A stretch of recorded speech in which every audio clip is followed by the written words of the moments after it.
Sementara kita belum memperbaiki diri, belum memperbanyak amalan, belum bertobat, tahu-tahu sudah mendapatkan yang seperti ini, bencana alam. Akhirnya kita pula meninggal di situ, naudzubillah. Lah inilah kemudian disebut oleh para ulama, doa ini adalah doa yang menyapu seluruh kebaikan dunia dan kebaikan akhirat. Kemudian yang kedua, ada doa yang sama yang mencakup dunia dan akhirat. Artinya kalau ibu membaca doa ini juga, maka ibu akan mendapatkan semua kebaikan dunia dan semua kebaikan akhirat. Dan doa ini selalu dibaca Rasul ketika duduk di antara dua sujud. Bismillahirrahmanirrahim.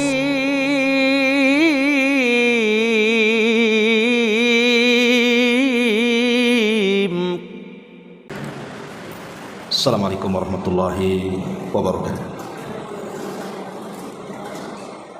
Alhamdulillah wassalatu wassalamu ala Rasulillah wa ala alihi wa sahbihi wa mawalah wa la hawla wa la quwwata illa billahi wa ba'du. Alhamdulillah di pagi ini kita bisa duduk kembali untuk bertolabul ilmi. Tak lupa salawat dan juga salam kita hadiahkan pada Rasul kita Nabi besar Muhammad sallallahu alaihi wasallam. Kajian di pagi hari ini kita akan membahas satu doa yang Nabi sallallahu alaihi wasallam tidak pernah meninggalkannya sampai beliau meninggal. Dan doa ini terus dibaca Nabi sallallahu alaihi wasallam di waktu pagi dan petang.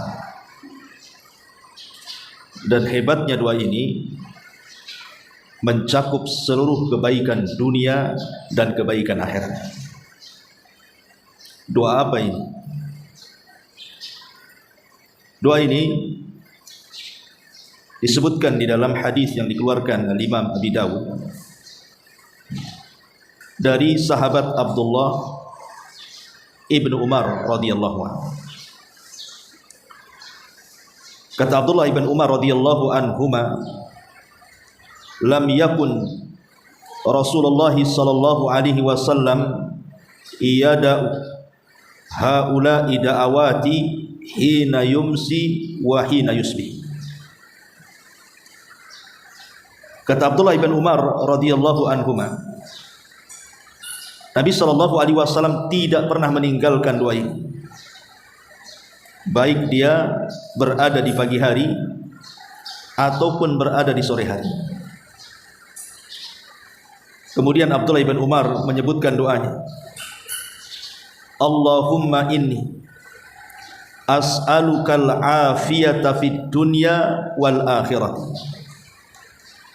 Allahumma inni as'alukal afwa wal afiyata fid dini wa dunyaya wa ahli wa mali. Allahumma astur awrati wa amin rawati. Allahumma hfadni min bayni yaday wa min khalfi wa an yamini wa an shimali wa min fawqi wa a'udhu bi azamatika an aghtala min tahti. Kata Abdullah ibn Umar radhiyallahu anhuma, beliau berdoa seperti ini yang artinya, ya Allah, aku memohon kepadamu keselamatan dunia dan keselamatan akhirat. Ya Allah, aku memohon kepadamu agar engkau memaafkan diriku, memberikan keselamatan bagiku dalam agamaku, duniaku, keluargaku dan hartaku. Ya Allah, tutupilah auratku dan amankanlah aku dari rasa takut. Ya Allah, jagalah aku dari depan, belakang, sisi kanan dan sisi kiri, dan juga dari atas. Dan aku berlindung kepadamu dengan kebesaranmu, agar aku tidak diserang dari bawah kakiku. Hadis ini dikeluarkan oleh Imam Abi Dawud dari hadis Abdullah ibn Umar radhiyallahu anhu. Taib, ma'asyiral muslimat yang dimuliakan Allah Subhanahu wa taala, perhatikan, kita akan membahas makna per makna daripada doa ini. Karena doa ini sangat agung sekali. Kita harus paham maknanya, karena ini dijadikan zikir pagi dan petang. Pertama, Nabi SAW meminta agar Allah Subhanahu wa taala memberikan kepada kita ini keselamatan di dunia dan di akhirat. Maksudnya keselamatan di dunia dan di akhirat di sini karena tujuan hidup kita kan mencari keselamatan. Jangan sampai kemudian di dunia kita tidak selamat. Terkadang kita lihat di masyarakatnya, orang-orang terdekat kita saja, banyak di antara mereka mungkin pergi ke pasar, kemudian pulang jatuh dari motor, meninggal. Ataupun mungkin ditabrak meninggal, atau mungkin entah kenapa kemudian dia tiba-tiba sakit, stroke, tidak bisa bergerak, ataupun perkara-perkara yang lainnya. Dari sinilah maka kemudian kita meminta kepada Allah Subhanahu wa taala untuk diberikan keselamatan dunia dan juga akhirat, dan agar Allah Subhanahu wa taala memberikan ampunan kepada kita tanpa diberi oleh Allah Subhanahu wa taala ujian. Karena ada orang-orang itu yang memang diuji oleh Allah Subhanahu wa taala supaya dosa-dosanya dihilangkan dengan cara diberikan ujian. Tapi jangan kemudian kita minta musibah agar dosa-dosa kita itu diampuni oleh Allah, tidak boleh. Karena di zaman Nabi SAW ada seorang sahabat yang sampai kurus kering. Jadi Nabi SAW bertanya, kenapa kondisimu seperti ini? Sakit parah terbaring. Kemudian dia mengatakan, aku meminta kepada Allah, kalaupun aku harus diazab di akhirat, maka azab saja aku di dunia seperti Allah mengazab aku di akhirat. Maka Nabi SAW mengatakan, engkau tidak akan sanggup. Sebaiknya kau meminta kepada Allah Subhanahu wa taala, Rabbana atina fid dunya hasanah wa fil akhirati hasanah wa qina adzabannar. Ya Allah, berikan kepadaku kebaikan dunia, kebaikan akhirat, dan jauhkan aku dari azab Allah. Jadi tidak boleh kita meminta musibah untuk dihilangkan kesalahan kita, karena kita tidak akan sanggup masalahnya. Ya kalau seandainya kita bisa sabar. Kalau ketika Allah Subhanahu wa taala berikan ujian kepada kita, kemudian kita tidak sabar, malah kemudian tasakhut gitu kan, karena tidak sabarnya akhirnya kita menolak takdir Allah Subhanahu wa taala, malah enggak dapat apa yang kita minta kan. Makanya jangan meminta musibah, tapi mintalah doa sapu jagat tadi, Rabbana atina fid dunya hasanah wa fil akhirati hasanah wa qina adzabannar. Ya Allah, minta kepada Allah agar kita diselamatkan di dunia dan diselamatkan di akhirat dengan cara diberikan kebaikan dunia dan kebaikan akhirat. Ini yang pertama. Kemudian yang kedua, di sini Nabi SAW juga meminta kepada Allah Subhanahu wa taala, Allahumma inni as'alukal afwa wal afiyata fid dini wad dunya wa ahli wa mali.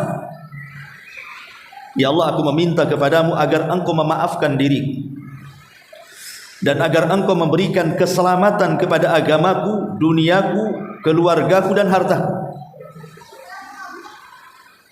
Al-afwa ma'ruf, sering kita mengucapkan afwan, artinya kan minta maaf, afwan itu. Jadi ketika kita meminta kepada Allah Subhanahu wa taala afwa, artinya kita meminta kepada Allah agar dosa-dosa kita diampuni, agar dosa-dosa kita diampuni oleh Allah Azza wa Jalla. Karena manusia itu tidak lepas daripada dosa. Setiap hari kita melakukan dosa, setiap hari. Karena dosa bagi Bani Adam itu sebuah kewajiban, pasti, maksudnya sebuah kepastian. Anak Adam itu pasti berbuat dosa setiap harinya. Kalau ada orang yang mengatakan saya tidak pernah berbuat dosa, Ustaz, dustakan kata-katanya. Karena manusia itu setiap hari pasti berbuat dosa. Entah mungkin pandangannya, entah mungkin pendengarannya, entah mungkin lisannya, entah mungkin tangan dan kakinya, atau mungkin pikirannya. Setiap hari manusia itu berbuat dosa. Makanya karena setiap hari kita meminta, setiap hari manusia berbuat dosa, maka setiap hari pula kita meminta ampunan kepada Allah Azza wa Jalla. Jangan sampai ditumpuk-tumpuk dosa itu. Makanya di sini kalau bisa setiap hari kita katakan Allahumma inni as'alukal afiyata, Allahumma inni as'alukal afwa wal afiyah. Ya Allah, aku minta kepadamu agar Engkau mengampuni dosa-dosa. Adapun kalimat al-afiyah, keselamatan di dalam agama. Karena banyak di antara saudara-saudara kita itu yang terkena syubhat dalam agamanya, akhirnya sesat. Coba bayangkan di negeri kita saja, pemahaman agama ini kan bermacam-macam. Bahkan saya pernah berjumpa di Batam ini satu orang yang mereka tidak sholat, bahkan sempat berdebat sebentar gitu ya. Dia bukan ya tukar pikiran lah. Dia tidak sholat. Dan kalau kita jelaskan bahwa sholat itu rukun Islam, sholat itu perintah Nabi, kemudian keutamanya begini begitu dan lain sebagainya, mereka mengatakan kami sholat juga, cuman sholat kami tidak seperti sholat kalian. Lalu ketika saya tanya seperti apa sholatnya, dia mengatakan selama masuk waktu sholat, asal kita ingat Allah, itu sudah dikatakan sholat. Bukan tidak berdalil, berdalil juga mereka dengan Quran, di mana Allah Subhanahu wa taala mengatakan innas salata li dzikri, salat itu untuk mengingat aku. Artinya kalau sudah kita ingat Allah, itu sudah dianggap salat katanya. Kemudian juga berdalil dengan firman Allah Azza wa Jalla, wa'budullaha hatta ya'tiyakal yaqin, sembahlah Allah sampai datang keyakinan. Kalau orang sudah yakin berarti tidak perlu menyembah Allah lagi gitu. Padahal maksud dua ayat ini bukan seperti itu. Inna salata li dzikri, maksudnya salat untuk mengingat Allah. Dengan cara kita salat seperti Nabi, itulah kita mengingat Allah Azza wa Jalla, mulai dari takbiratul ihram sampai salat. Dan yang dimaksud menyembah Allah sampai datang keyakinan, keyakinan di sini artinya al-maut, kematian. Bukan sampai yakin artinya sembah Allah sampai mati gitu maksudnya. Lah ini kan menunjukkan bahwa ada orang-orang yang melenceng dalam agama. Makanya kita meminta kepada Allah agar Allah menyelamatkan agama kita. Kemudian juga maknanya menyelamatkan agama kita itu agar kita tidak terjerumus kepada maksiat dan dosa-dosa yang akan menciderai agama kita. Baik dosa yang berkaitan dengan Allah, seperti meninggalkan sholat, meninggalkan puasa, meninggalkan haji dan begitu seterusnya. Atau sholat atau dosa yang berkaitan dengan sesama hamba. Mungkin zalim kepada orang, mengambil hartanya, mengambil kehormatannya, dicaci makinya, digibahnya, dihinanya dan begitu seterusnya. Dan itu bisa menciderai agama kita. Makanya kita meminta kepada Allah keselamatan. Atau boleh juga dosa yang paling besar, dosa kesyirikan, naudzubillah. Makanya penting kita meminta keselamatan kepada Allah untuk menjaga agama kita. Bahkan yang lebih parah lagi, ada yang kemudian sampai murtad. Karena dia tidak bisa menjaga agamanya kan, akhirnya murtad hanya gara-gara faktor ekonomi, hanya gara-gara faktor pasangan, menikah dan begitu seterusnya, dia bisa murtad. Makanya kita minta kepada Allah agar kita diselamatkan agama kita. Kemudian juga wa dunyaya, dan diselamatkan dari dunia. Seperti saya contohkan tadi, banyak saudara-saudara kita itu yang tidak selamat dunianya.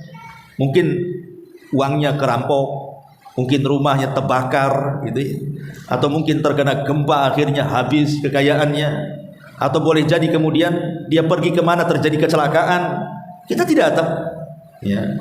Makanya kita minta keselamatan kepada Allah dari dunia ini, karena musibah di dunia ini bermacam-macam tuh. Jangan sampai kemudian Allah uji dengan dunia kita. Kemudian juga wa ahli, dan juga minta keselamatan dari keluarga. Keluarga ini kan umum, mungkin diuji dengan anak-anaknya nakal, durhaka dengan orang tuanya, atau mungkin pasangannya selingkuh gitu ya. Ataupun mungkin akhlaknya kurang bagus, suaminya keras, jahat, suka mukul dan begitu seterusnya. Atau mungkin sebaliknya, justru istrinya yang kemudian kasar dengan suaminya. Atau mungkin diuji dengan orang tuanya, atau diuji dengan kerabatnya, atau diuji dengan paman-pamannya. Namanya keluarga, pasti ada masalah. Gak mungkin keluarga itu tidak ada masalah. Maka minta kepada Allah Subhanahu wa taala agar keluarga kita juga diselamatkan dari masalah-masalah yang kemudian menjadikan retaknya hubungan silaturahim, atau boleh jadi mungkin sampai bercerai. Ya, makanya kita minta kepada Allah agar diselamatkan keluarga kita. Kemudian juga wa mal. Allah Subhanahu wa taala khususkan dengan harta. Karena memang harta inilah yang kemudian mendorong kita untuk hidup. Ya. Boleh jadi kemudian dibuat masalah dengan hartanya, entah pekerjaan suaminya, banyak masalah di PT-nya, atau mungkin ada kecelakaan di jalan karena mungkin dia mencari uang di jalan, atau mungkin karena tenggelam di lautan karena dia seorang nelayan, macam-macam harta itu. Makanya kita minta kepada Allah Subhanahu wa taala keselamatan, bukan hanya agama, bukan hanya dunia, bukan hanya keluarga, termasuk juga harta. Ataupun mungkin ada orang yang hasad dengan harta kita, nanti datang. Orang hasad di sekitar kita ini tidak datang. Dan hakikat orang hasad itu sebenarnya orang yang tidak percaya dengan takdir. Orang hasad itu orang yang tidak percaya dengan takdir. Seolah-olah dia mengatakan, ya Allah, kenapa kau beri dia harta, aku tidak. Seolah-olah dia mengatakan seperti itu sebenarnya. Makanya dia hasad. Dan hasad ini ada kaitan dengan penyakit ain, penyakit mata. Bukan sakit mata, belekan, bukan. Maksudnya ain ini bagian daripada sihir. Kalau dia melihat harta kita, melihat kendaraan kita, melihat anak kita dengan pandangan hasad, itu terkadang kemudian menjadikan harta kita rusak. Mungkin rumah kita rusak, mungkin anak-anak kita sakit, dan begitu seterusnya. Makanya kenapa kemudian kita meminta kepada Allah juga agar Allah Subhanahu wa taala menyelamatkan harta kita. Ini yang kedua. Kemudian yang ketiga, Allahumma astur aurati. Allahumma astur aurati. Ya Allah, ustur aurati, artinya tutuplah aurat. Tentu yang dimaksud aurat di sini bukan hanya aurat badan saja, tidak. Karena aurat ini terbagi dua, ada hissiyah, ada ma'nawiyah. Ada yang bersifat hissiyah, memang badan kita tutup aurat kita. Ataupun ma'nawiyah, lebih daripada itu. Mungkin tiba-tiba kemudian Allah membongkar aib-aib kita. Naudzubillah. Makanya sering saya katakan, orang itu masih dihormati, masih dimuliakan, masih diajak bicara, itu karena Allah menutup aurat kita. Kalau Allah Subhanahu wa taala bongkar aurat kita, yang tadinya memuliakan kita bisa saja menghinakan kita. Yang tadinya menghormati kita bisa saja merendahkan kita. Yang tadinya suka bicara dengan kita boleh jadi meninggalkan kita. Itu kalau orang dibongkar auratnya. Makanya kenapa Nabi SAW melarang kita itu untuk membongkar aurat orang lain. Nanti Allah akan bongkar aurat kita walaupun dalam rumah kita. Tidak boleh kita mencari-cari aurat orang lain. Karena orang yang kemudian mencari-cari aurat orang lain, artinya aib orang lain, itu sama saja Allah akan bongkar aurat kita. Karena kama tadinu tudan, kata ulama. Sebagaimana kita melakukan kepada seseorang itu perbuatan jahat, maka Allah pun akan melakukan hal yang sama dengan apa yang kita lakukan kepada manusia. Makanya kita meminta kepada Allah agar ditutup aurat kita, baik di dunia ataupun di akhirat. Makanya dalam sebuah hadis, nanti pada hari kiamat ada orang yang didatangkan kepada Allah Subhanahu wa taala membawa catatan dia, semua catatannya isinya keburukan, hanya sedikit kebaikan. Kemudian Allah Subhanahu wa taala mengatakan, baca catatan. Akhirnya dia mulai membentangkan catatannya itu. Kemudian Allah Subhanahu wa taala mulai bertanya dan mengatakan, ataf'alu dzamba kadza? Bukankah engkau sudah melakukan dosa ini? Dia mengatakan ya. Bukankah engkau sudah melakukan dosa itu? Dia mengatakan ya. Kemudian Allah Subhanahu wa taala terus bertanya soal dosanya. Dan dia hanya bisa mengangguk dan mengatakan iya, iya, iya. Tetapi di ujung hadis kemudian Allah Subhanahu wa taala mengatakan kepada hamba ini dan mengatakan, dulu di dunia satartuka 'anin nas wa ghafartu lakal yaum. Dulu di dunia aku tutup aurat dari manusia, dan pada hari ini ku ampuni dosa-dosamu. Kan enak tuh. Di dunia Allah tutupi aib kita, di akhirat pula Allah ampuni dosa kita. Itulah orang-orang yang disebut dalam Al-Quran hisaban yasira, hisabnya mudah. Jadi hisab mudah itu Allah hanya bertanya saja untuk mencocoki catatannya. Bukankah kau melakukan dosa ini di waktu ini? Iya. Bukankah kau melakukan dosa itu di waktu itu? Iya. Hanya itu saja pertanyaannya. Dan dia tidak mengelak, hanya mengatakan iya, iya, iya. Makanya Allah Subhanahu wa taala mengatakan, al-an satartuka fid dunya wa ghafartu lakal yaum. Dulu aku tutupi aibmu di dunia, sekarang ku ampuni pula dosamu di sini. Maka orang yang seperti ini orang paling bahagia. Kenapa? Karena hisabnya mudah. Adapun hisabnya yang sulit, itulah yang kemudian terjadi munaqasah. Kau ditanya, bukankah kau melakukan dosa ini? Enggak. Bukankah kau melakukan dosa itu? Tidak. Dia kalau mengelak, disitulah kemudian didatangkan saksi-saksi. Entah bumi jadi saksi, langit jadi saksi, badan jadi saksi, semua akan jadi saksi, malaikat, catatan dan begitu seterusnya. Ini alamat, ini hisabnya sulit. Kalau sudah mengelak ini, maka alamat hisabnya sulit. Makanya di sini Nabi SAW mengatakan, Allahumma stur awrati, ya Allah tutuplah aibku. Karena orang kalau sudah dibongkar aibnya, na'udzubillah. Betapa banyak orang-orang yang hanya satu aib saja dibongkar Allah Azza wa Jalla, semua manusia mencela dia. Contoh saja umpamanya lah, ada pejabat di negeri kita ini, dihormati, mungkin dia seorang menteri dan begitu seterusnya. Kemana-mana kalau datang ke daerah-daerah itu dibuatkan acara khusus gitu ya, didatangi manusia, dia lualukan dan begitu seterusnya. Sekali ini mungkin dia korupsi sembunyi-sembunyi, tahu-tahu ketahuan, kemudian diekspos sama media, semua orang tahu. Coba bayangkan, yang tadinya mengeluh-ngeluh orang ini, mungkin satu Indonesia menghujat dia. Itu baru satu tuh aibnya, itu Allah bongkar. Macam mana kalau semua aib dia dibongkar? Naudzubillah. Makanya Imam Ahmad ibn Hanbal rahimahullahu ta'ala, ketika dia belanja ke pasar, banyak murid-muridnya yang hendak membawakan barang-barangnya, dan Imam Ahmad mengatakan, jangan, ini barang-barangku, aku yang bawa. Kata murid-muridnya, ya Imam, antal imam, kau ini seorang imam, kami murid-murid engkau, biar kami yang bawa sebagai ta'zim, bentuk pengagungan kami kepada anda. Maka Imam Ahmad mengatakan, ya kalian menghormatiku karena tidak tahu aibku saja. Kalau kalian tahu aibku, pasti kalian akan letakkan pasir di kepalaku, katanya. Ini menunjukkan bahwa kita penting meminta kepada Allah agar ditutup aurat kita, ditutup aurat kita. Makanya kenapa Nabi SAW sampai mewanti-wanti, ada dosa yang tidak akan dimaafkan. Kata Nabi SAW, kullu ummati mu'afan illa mujahid. Semua umatku akan dimaafkan, kata Allah, kecuali orang-orang yang mujahirun. Siapa mujahirun ini?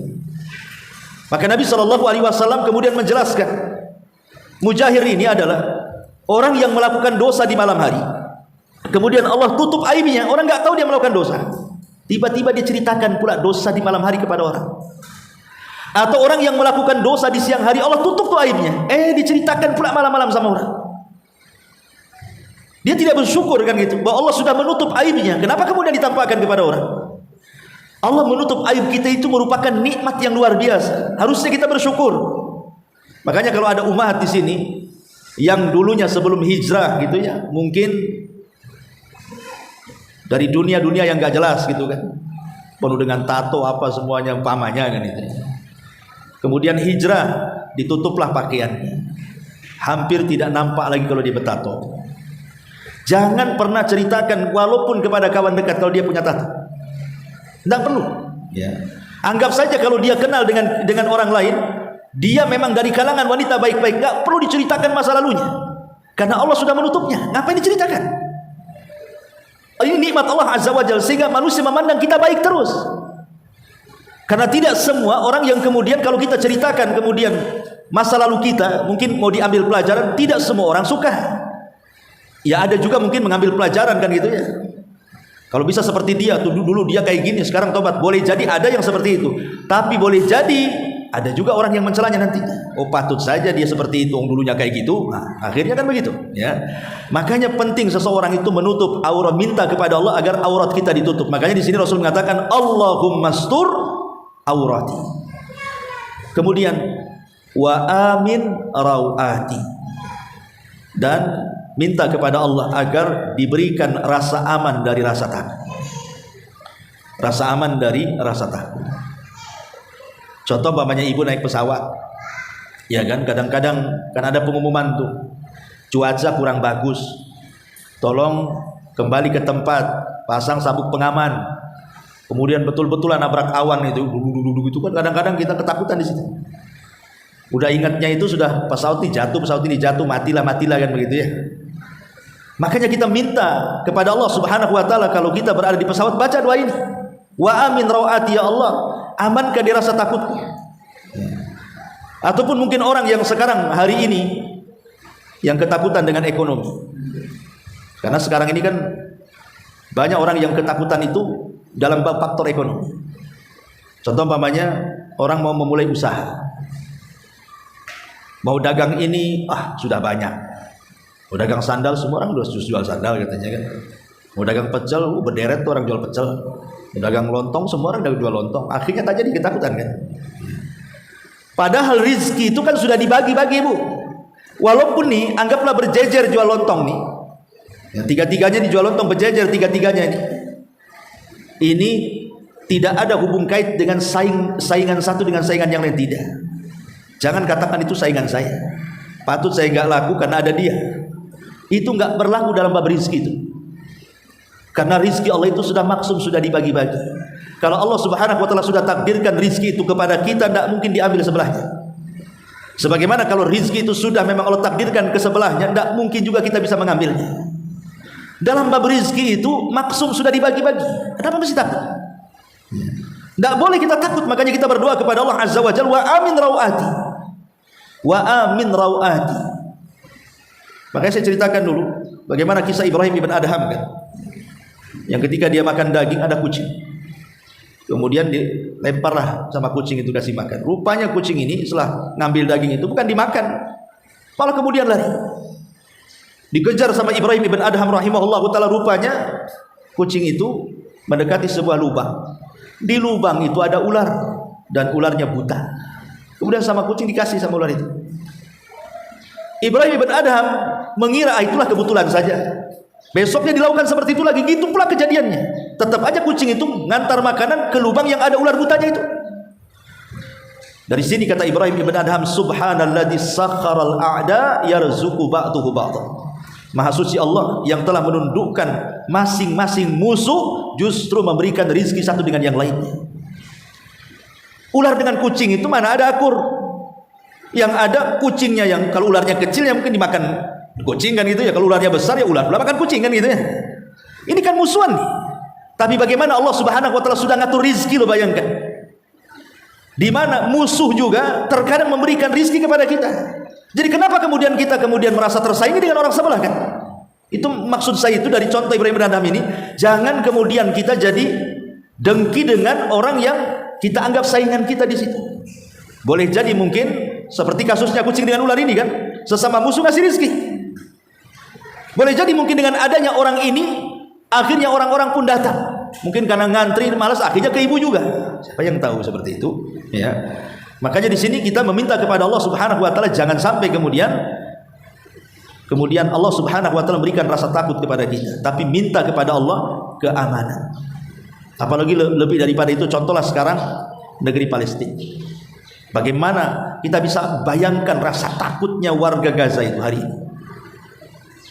Bukan mereka takut karena terkena bom, itu sudah jelas. Tapi macam mana mereka minum, macam mana mereka makan, macam mana mereka bisa beribadah. Berita terakhir saja yang saya dapat informasi itu, mereka suruh keluar dari Gaza ngungsi karena mau ada perang. Sebagian mereka sudah ngungsi malah ditembaki. Kan aneh, disuruh ngungsi, sudah ngungsi ditembaki kan gitu. Jadi kita bisa bayangkan bagaimana perasaan takut mereka itu warga Gaza hari ini. Bahkan ada komentar orang Indonesia yang bolak-balik di Palestina itu. Sebelum ada perang saja, sebelum ada perang hari ini, pamannya ibu ini ngantarkan anaknya ke sekolah, kemudian ibu pulang.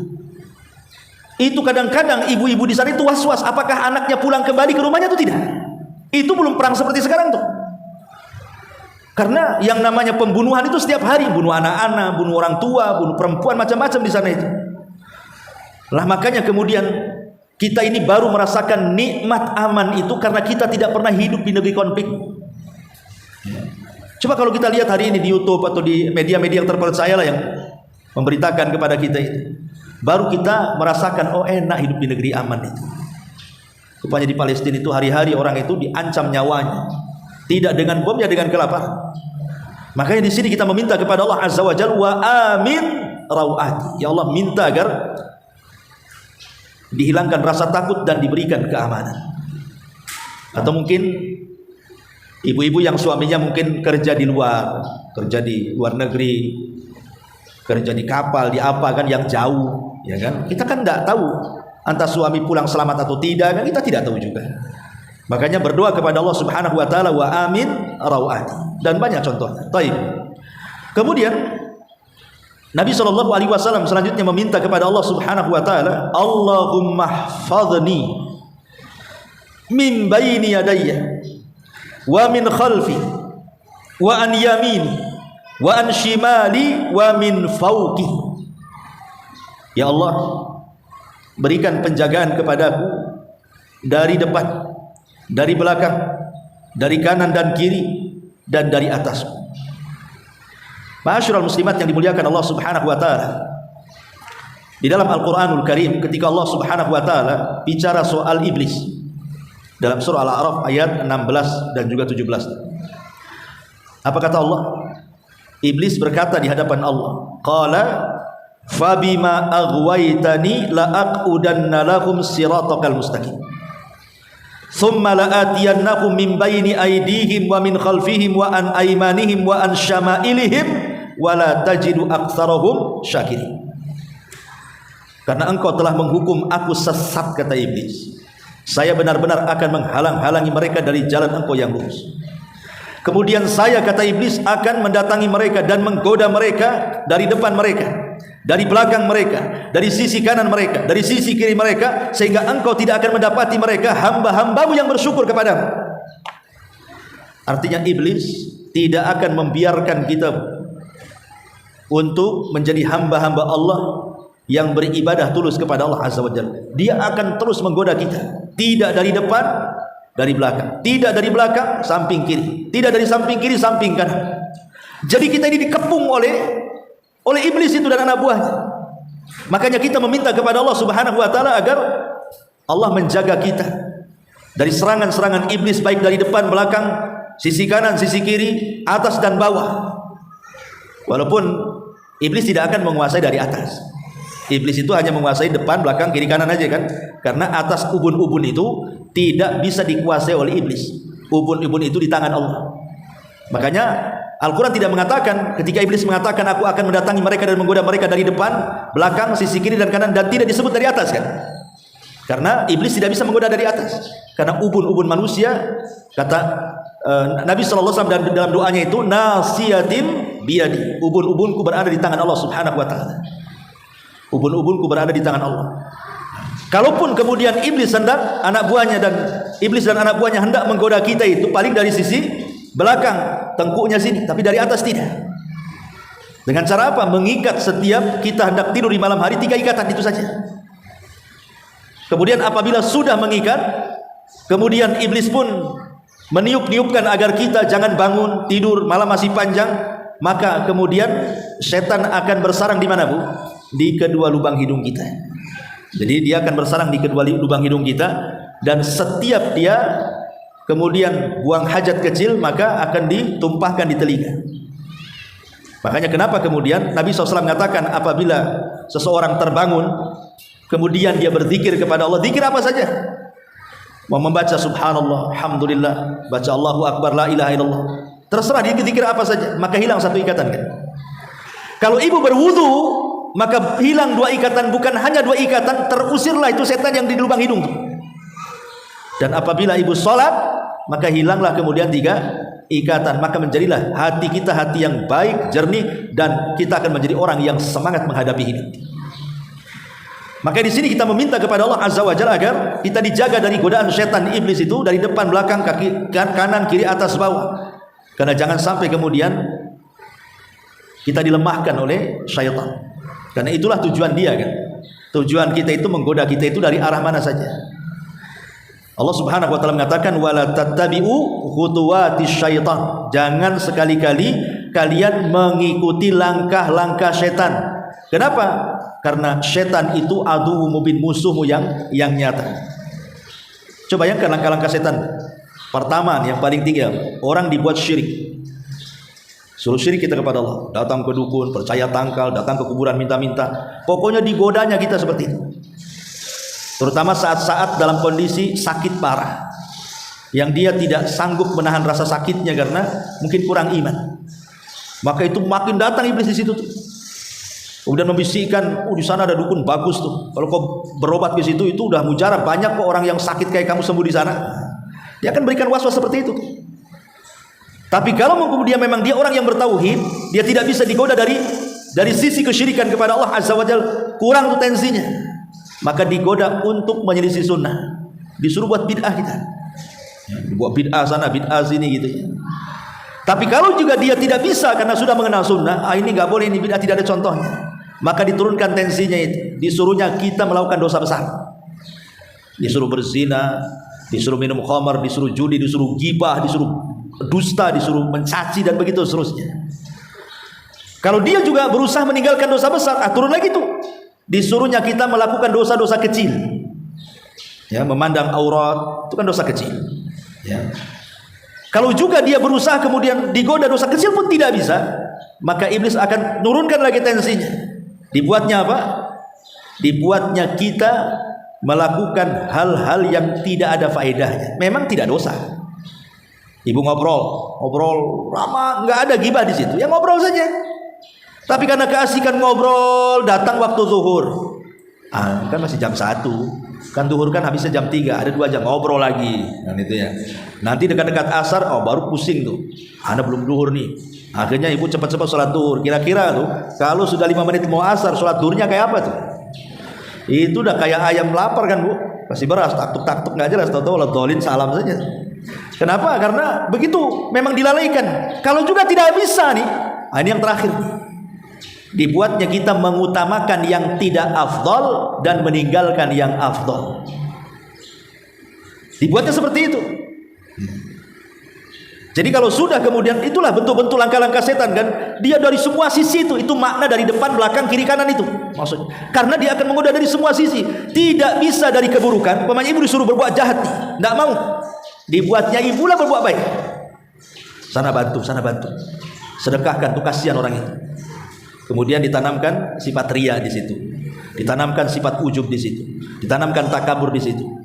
Memang begitu. Kalau tidak bisa dari jalur kejahatan, maka dia masuk dari jalur kebaikan, tetapi ditanamkan ria di situ jadinya. Maka iblis itu dan tentaranya dia akan berusaha dari semua sisi yang penting dia kufur. Itu intinya. Nah ini juga kita minta kepada Allah agar Allah menjaga kita. Kemudian juga Nabi SAW mengatakan, wa a'udzu bi azamatika an aghtal min tahti, dan agar aku berdoa kepada Allah Azza wa Jalla meminta perlindungan. Wa a'udzu bi azamatika, dengan apa? Dengan kebesaran Allah. Azamah itu sifat Allah, namanya azim, sifatnya azamah. Makanya kenapa kemudian dalam ayat kursi itu kan Allah Subhanahu wa taala mengatakan, wasi'at kursiyyuhus samawati wal ardh wala ya'udhu hifdhuhuma wa huwal aliyyul azim, ya, bahwa tempat pijakan Allah, kursi Allah itu lebih besar dibandingkan dunia dan isinya serta langit dan isinya. Bahkan Rasulullah SAW mengatakan, kalau seandainya mau dibandingkan ini semua lapisan langit dan bumi itu dengan kursi Allah, tempat pijakan kakinya itu sama dengan ibu melempar cincin dilempar ke padang pasir. Cincin itu langit dan buminya, padang pasir itu kursinya. Artinya di sini Allah itu azim, besar. Bagaimana dengan arsy Allah kan begitu, bandingannya juga sama. Kalau seandainya kursi digabung dengan langit dengan bumi, dibandingkan dengan arsy Allah itu sama dengan kita melempar cincin ke padang pasir itu. Itulah padang pasir itu arsy-nya, cincin ini ya kursinya di situ, langitnya di situ, buminya di situ. Macam mana dengan Allah yang menciptakan? Allahu Akbar. Allah lebih besar dibandingkan makhluknya. Makanya kita berlindung dari kebesaran Allah. A'udzu bi azamatika, aku berlindung dengan kebesaranmu ya Rabb, an aghtal min tahti, agar kita tidak diserang dari bawah kaki. Maksudnya apa? Diserang dari bawah kaki. Maksudnya diserang dari bawah kaki itu agar kita jangan tertimpa gempa yang kemudian kita terperosok ke bumi itu. Lihat korup, ya. Itulah korup. Sebab kalau seandainya kemudian Allah Subhanahu wa taala buat kita gempa, nggak akan selamat. Kalau sudah dibuat gempa nggak akan selamat. Mau lari kemana coba?